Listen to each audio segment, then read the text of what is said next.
Welcome back to the Progress Texas Happy Hour. I'm podcasting director Chris Mosier. This Saturday, April the 5th, a national protest event against the policies and actions of the second Trump administration is planned in cities and communities across the country. This is the Hands Off National Day of Action and Mass Mobilization. They're expecting over 1,100 individual events to be attended by well over 250,000 concerned Americans. Zeroing in on Texas, I count 31 hands-off events happening in the Lone Star State, ranging from places you'd expect, the Texas State Capitol in Austin, the bluer big cities, but also dozens of smaller towns. This is going down in Victoria and Taylor and Kerrville and Amarillo and College Station. I noticed there's even one in Sherman, Texas, which is way up at the tippy top of the Panhandle. And if you know that part of Texas, you know how remarkable it is that there's a progressive protest event happening in Sherman, Texas. So we've gathered 3 activists who are directly involved with Saturday's Hands Off event to tell us more about it, why it's happening, who's organizing it, what to expect, and how you can get involved. First, from our state's capital of Austin, Alexandra Haddix is an Austin activist, one of the Austin organizers for 50501. Welcome, Alexandra. Hi. Up in Dallas, Joseph Bogan is an attorney and works with Indivisible Dallas. Hi, Joseph. Hello. And representing small town Texas today, I think in some ways, most importantly, as I was talking about, in Wichita Falls, Carol Wilson is a retired journalist in Wichita County, Texas. Hello, Carol. Hey, thank you for having me. Absolutely. So let's start here with the basics. And Joseph, I want you to go first here. Summarize for us what specifically the hands-on event is meant to counter and how that applies to the Dallas area in particular. So, yeah, it's a good question. And that's one that early on in organizing, first off, I am completely new to this. I've never done this before. All good. I've been saying over and over to my wife, I don't know what I'm doing and I don't want to be doing any of this, but Nazis have taken over our country. And so here we are. And yeah, one of the questions we get is, what is the protest about? Some people say, well, it can't just be about, how much you hate Donald Trump and Elon Musk. And one of the challenges, and, I've been posting about this on our social media account.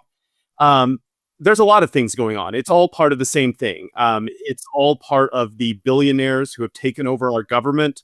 The cabinet is full of billionaires. Elon Musk isn't in the cabinet, but he's basically running the show. They are dismantling our government and our society, looting our country to basically enrich the billionaires. And I think a part of this also, there's also other things that are going on, though, that don't appear related, but I believe they are related. The crackdown on dissent, the crackdown on immigrants. Their agenda is not popular. These aren't just, 60-40 issues. I mean, the tariffs that were announced yesterday, this is a 90-10 issue. This crashes the economy for everyone. This is something that unifies venture capitalists with labor, or it should at least, because we're all losing with this.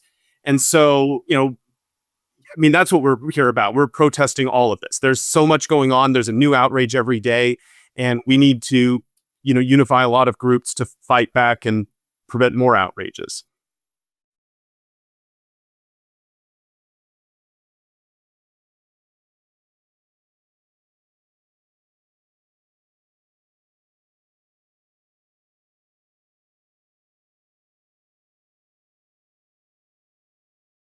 Let's move next to Alexandra, who is working with the Austin event. Alexandra, your view similarly on what exactly this is about and against.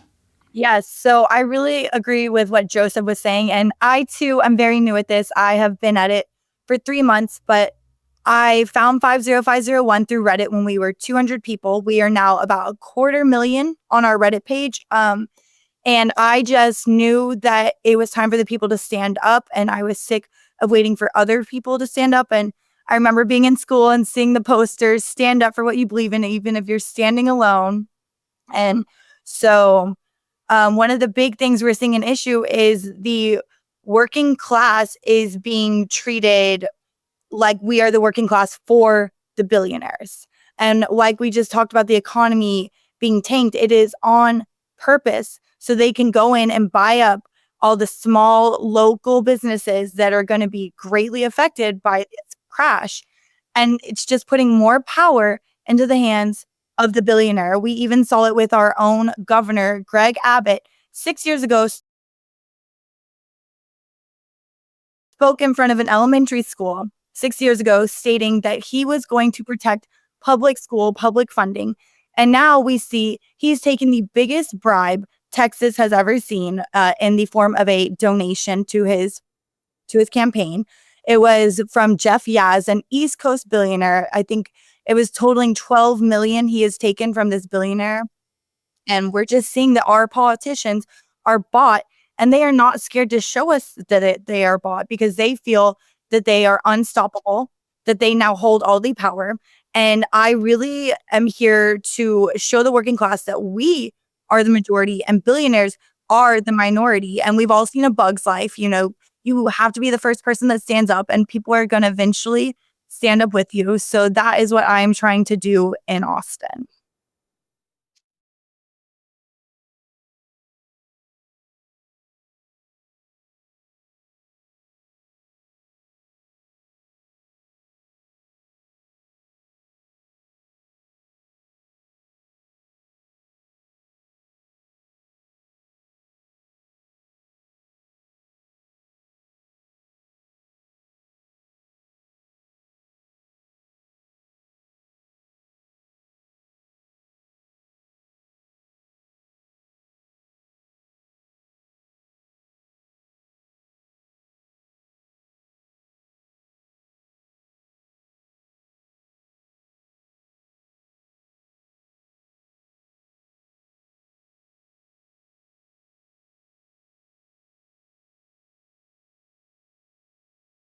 And over to Carol in Wichita Falls. So, Carol, I'm from Lubbock originally, so I think I understand what it's like to be a vocal progressive in a smaller Texas town.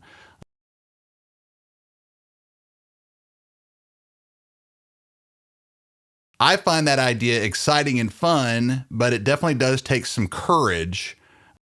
Tell us about the view from Wichita Falls on what Hands Off is all about. Well, you're right. If you're in a smaller Texas town, we're about 100,000 people here. It can be a challenge because 70% of the folks here voted for the Trump-Vance ticket back in November.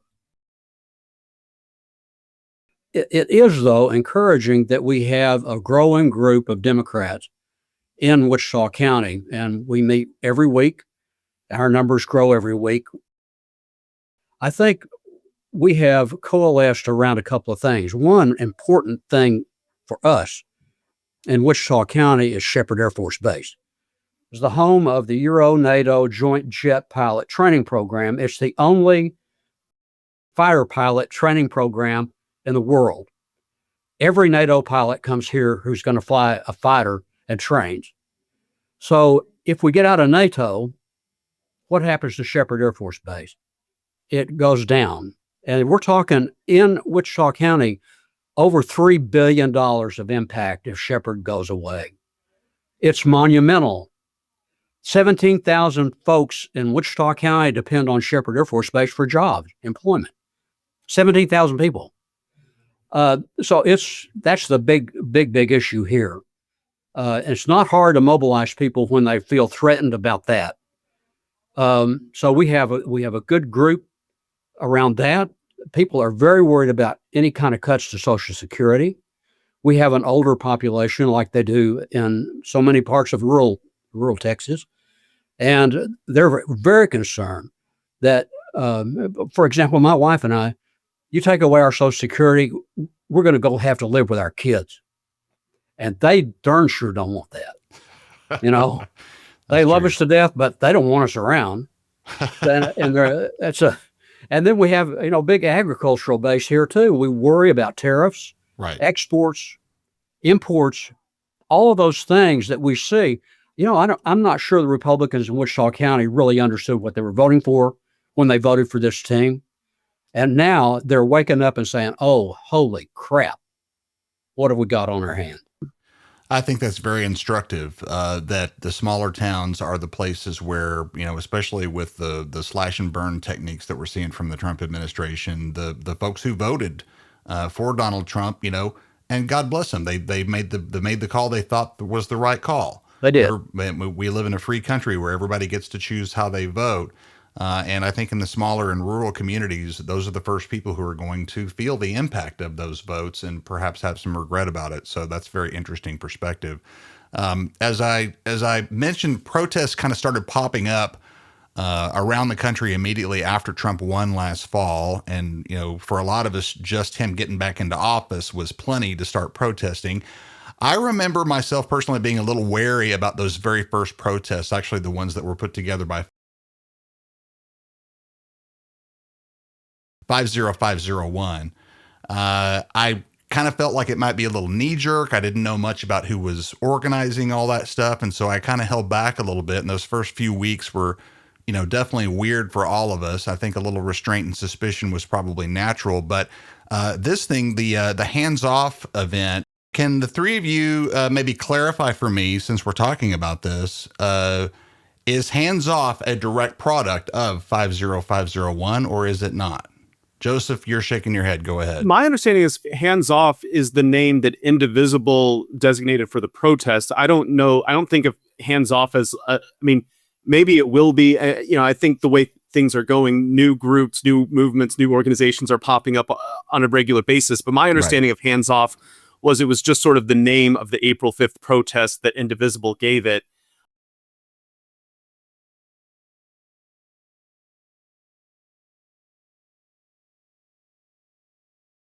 This event, I think this was the first time where I felt like I wanted to have a protest in Dallas and I didn't see one listed. I remember going to the Indivisible Mobilize website and not seeing the event. Now, 50501 Dallas had already sort of started making plans, but I was the one who created the event. And literally, no one gave me that power. That is, anyone can go on the Indivisible website and register an event. The first Indivisible call that put me together with one of the co-leaders of our group, who's just been an amazing rock star, Adriana. She's just been amazing. I just found her on an Indivisible Zoom link. And what I'm seeing is, even though I really am I'm doing all of this, everything I'm doing for the first time. And I really want to emphasize my role as co-organizers, real heavy emphasis on the co-part. But even with my lack of experience and knowledge, there have been times when I've made contributions. There's as long as you keep showing up and standing up, you will find a time and a space to actually contribute something to help move things along. Right.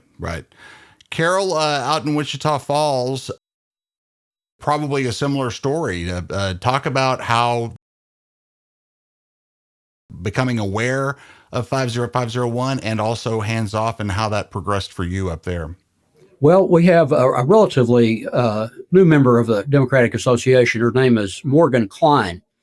And Morgan is, she's a firecracker. She came in with guns ablazing and said, this is something that's going on, and it may not be on everybody's radar, but it needs to be. And it spoke to exactly what we were looking for as kind of a vehicle to help us get not motivated, but get moving. And Morgan has really, I have to give her a lot of credit. She's been a great co-leader on this project, tireless. She has gone through some bad times because of Trump, with her job because of Musk and Trump. She's back. We got her job back, and she's back on track.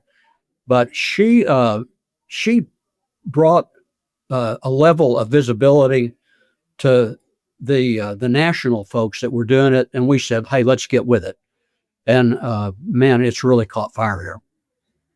Very, very good. So, as the fourth month of Trump 2.0, hard to believe we're only 4 months into this thing and a long way to go. Kind of in contrast to that initial shock period that I was talking about before, the Trump regime has given us plenty of concrete, tangible reasons, as Carol was just alluding to there, to stand up against what they're doing. There are likely lots of Texans out there who, like has been talked about here with this group, have never attended a protest before. and might find the idea of going to a protest, attending one, and participating in one a little intimidating. I want to start with you, Alexandra. What do you say to the concerned listener out there who is interested in this and motivated about it, but it may be a little bit on the fence about coming out on Saturday? What's your words of encouragement to that person? Absolutely. So, I did an interview with KView at our second protest. And one of the big questions they asked me was, we saw so many families out there. Why do you think they felt so safe bringing their children? And my answer is because these have been the most peaceful protests I have ever seen. 50501 has continued to push peaceful protests. We have children, we have the elderly, and we have made sure that our community is flooded with resources. We have a ASL interpreter at every single one. We have Austin medics teams. We have more water and snacks than I think anyone could consume. We also have people de-escalation. We've been doing de-escalation training, and we will have people in yellow armbands who are good at de-escalation that will be moving throughout the crowd. And we also just all have a sense of community. You know, humanity is on the line. And I think that the people coming to this protest realize that, and they want to learn more. They want resources. They want information. And our protests are not just talk, talk, talk, go home. We are giving the community so many resources, so many ways to fight back that they might not have thought about. And if all of that still has you on the fence, I got us a massive bubble machine for this next protest. I have been pushing this bubble machine. I'm so excited. Yes, things do not all have to be, cut and dry, like bureaucracy. We're cutting through the red tape. We are humans. We are allowed to enjoy things. Joy is resistance. And that is one of the biggest things we are pushing, is building out that community. The first protest, I made everyone, I think I took about 15 minutes total throughout the protest. Okay, I want you to say hi to your neighbor. Okay, if you feel comfortable, I want you to hug your neighbor. And then the last one, I said, okay, I made you say hi. I made you hug. I'm going to make you a case. And obviously, I did not make people case. But it's just this is serious, but humanity is still so important. And I want people to keep their humanity throughout these protests. And I want them to think of not only them as protests, but places to build and find your community forever friends. Right on. That's great. Joseph, how about you? Give us a little something on, you're talking to somebody who's thinking about coming out, but just hadn't quite made up their mind that they want to show up. I mean, at first, I think I'd first just sort of appeal to someone's sense of obligation. I don't going to a protest on a Saturday isn't really my first choice on how I want to be spending my weekend. I'd rather be going to the movies, shopping, doing a lot of things. But there are people who are been arrested and shipped across the country for their, for writing op-eds. There are people who've been deported to torture dungeons in El Salvador for no reason, because our country is literally run by the dumbest people on the planet. So we have a duty to stand up for them. I mean, my grandfather went overseas and fought the Nazis. The least I can do is inconvenience myself and have some uncomfortable conversations over here. But then secondly, touching on more on what Alexandra was saying, yeah, the protests are fun. I was actually thinking the other day, I don't know if you can see behind me, I have a bunch of posters. I'm kind of a King Gizzard obsessive. And I go to a lot of their concerts, and there's, a protest is kind of similar to a concert, only you don't get the music part, but everything else is the same. I mean, the tailgating, the community, sharing, snacks and food, talking with people, people come with signs and, interesting shirts. There is a sense of community, and there is a lot similar to the protest experience and the concert experience. The only difference is you don't get the concert, but, hopefully if the event's organized, you get a little music, maybe some good speeches, and, you feel like you've made a difference.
Carol, up to you. And I agree with what Joseph and Alexandra have both said, that it's fun. Protests are fun.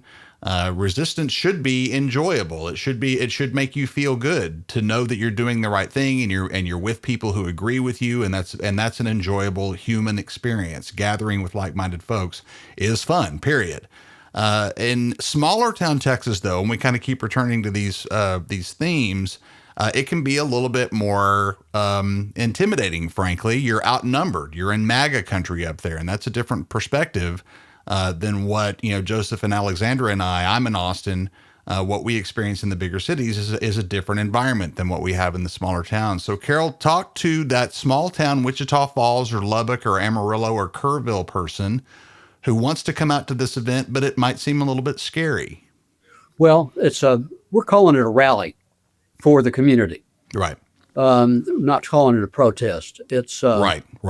It's just not a good word to use around here for that Sure. kind of thing. And Sure. so we have a rally for the community coming up on Saturday, and it's I've told people, you can write letters, you can make phone calls, you can do all that you want to do, but if you really want to have your presence noted, be part of this. Show up. It's not going to be a long day. It's going to be a couple of hours out of your life to say the right thing and show up and be the person you want to be with people who are like-minded. We've had several rallies here that have been not hugely attended, but at the same time, we haven't had any problems. And we haven't had, we are in red territory here. We haven't had a problem. I don't expect any problems. I think what's happened in our community, and maybe in other places that are conservative as well, is that people are saying, holy mackerel, something really bad is going on. And we're going to be hands off because, it's the right thing to do. Rallies are not for everybody. Right. But the people who want to be able to have their voice expressed in a different way than a letter or something like that, this is the venue to do it. There's a common experience that you hear about pretty often when you get involved in political organizing, and that is folks who go out and knock doors in ostensibly red areas will frequently come upon a Democratic voter and knock on the door, and they say, hello, hey, how's it going? And the person answering the door very frequently will say, you're wasting your time on this block because I'm the only Democrat or I'm the only progressive on this block. And the organizer will look at their list and say, no, there's about 7 of you guys on this block. And the fact of the matter is, these people may not know each other because they're being quiet, because they're being guarded about their politics in that community.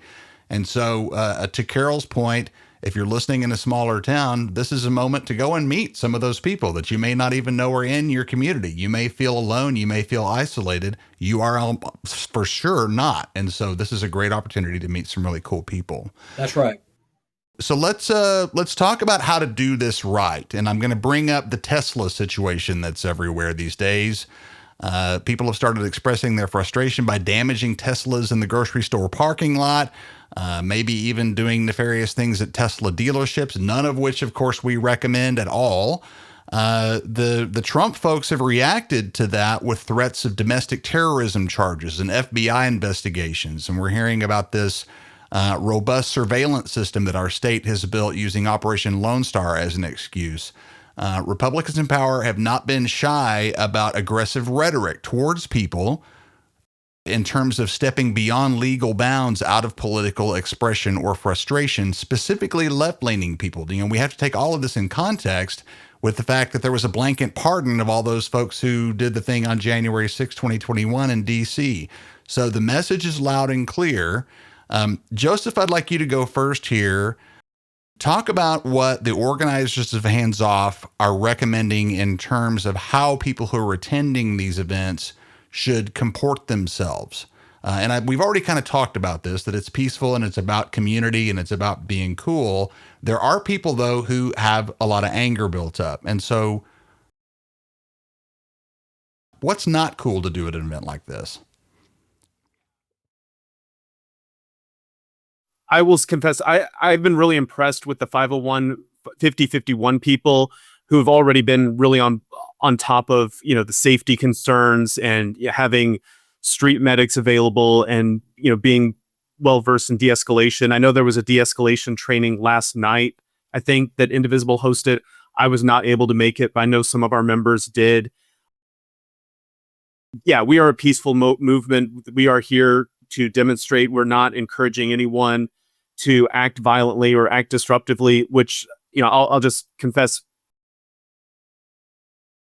my instincts are often more towards escalation than de-escalation. And so I have to remember that about myself and not, try to provoke conflict. And, because the truth is, we need to be nonviolent because the alternative is honestly terrifying. Right. We're Right. a nonviolent movement.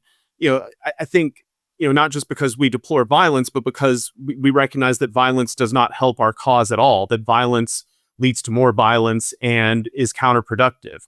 And I think it's very important. I've been to one of these Tesla protests. It was completely nonviolent. We were demonstrating on the sidewalk.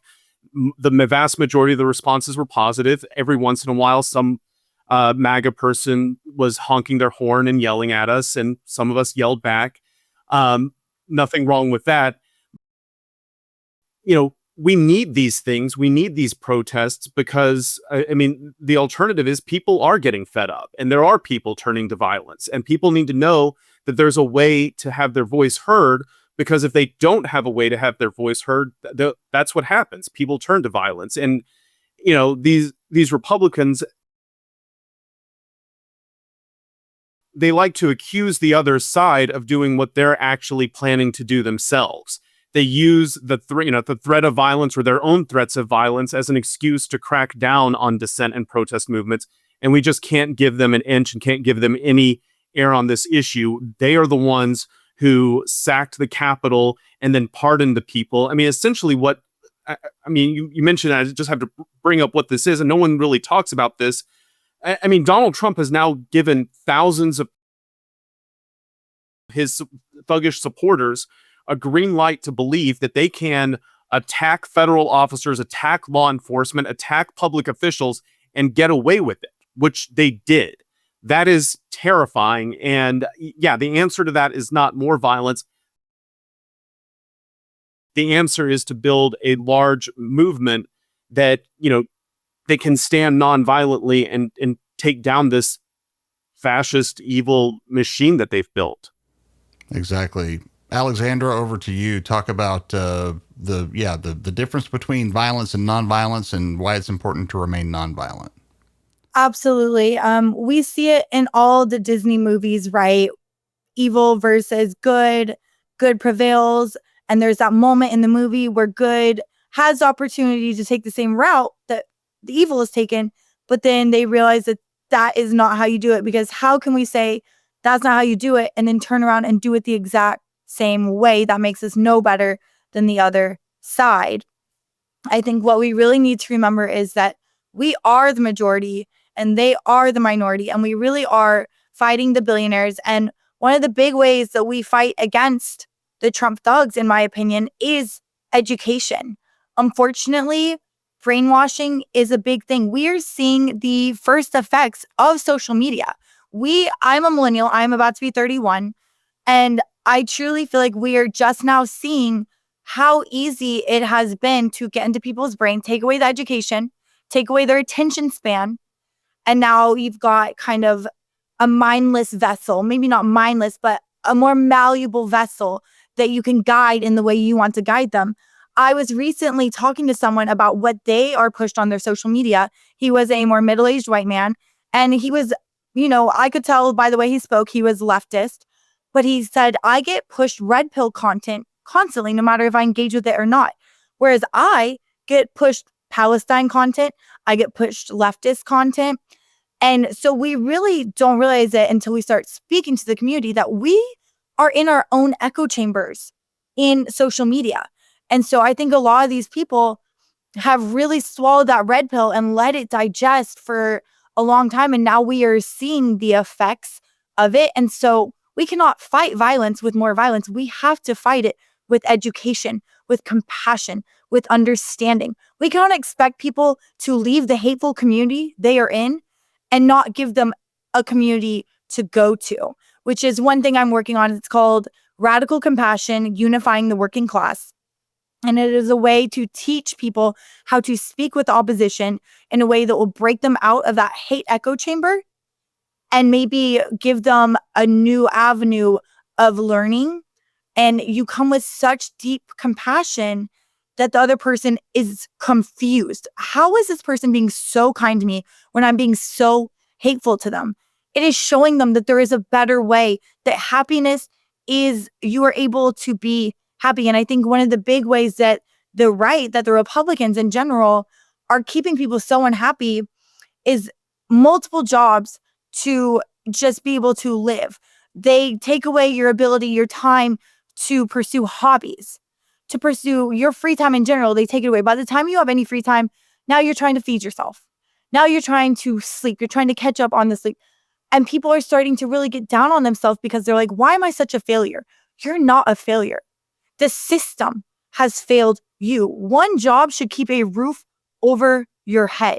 You should have time for your hobbies. And so just showing those people, because I'm sure that they are just as exhausted. If we see the red states are some of the more poor states, and not by choice, it is made. It is systematically made. And I'm sure that they are so angry. And when you're being fed this content over and over, be mad at the left, be mad at the poor. Your taxes are going to the poor, be mad at them. No, friend, government programs should not just be for the poor, it should be for all. And once we start to help people realize that we are not their enemy, the poor is not their enemy. We are actually their neighbors. We are actually their community. We are with them. Then we're going to all start turning collectively and pointing at the state and realizing that that is our enemy and they have abandoned us for money. And we are going to choose humanity over paper every single time. And once we really show people that hate, that they can let go of it, that they are allowed to let go, and there has to be reparations. And when I say reparations, I mean educating other people, educating other MAGA. If you leave MAGA, please start educating other MAGA people on the changes that you have felt internally. Reparations like going to protest, becoming an active member of your leftist community. But it is so imperative that we allow people to change, or we're never going to see change at all.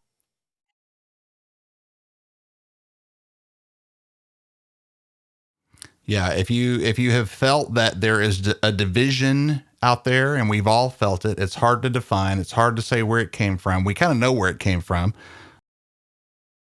The one way to fight back against that is to come together, and that's what the Hands Off event is about on Saturday, happening all across the country.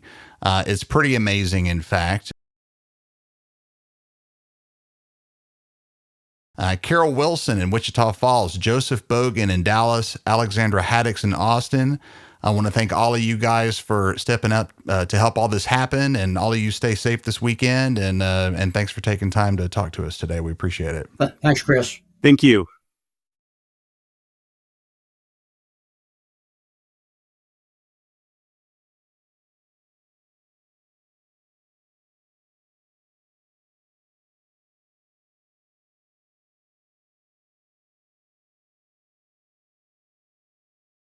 Our mission at Progress Texas is to counter the conservative disinformation machine, but they far outmatch us in funding. Oil and tech billionaires and religious right-wing activist groups spend a lot of money keeping their audiences in the dark.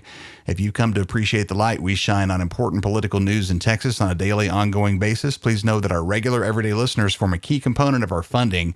If that's you, we could use your support as a monthly contributor, and no amount is too small. Go to progresstexas.org/donate.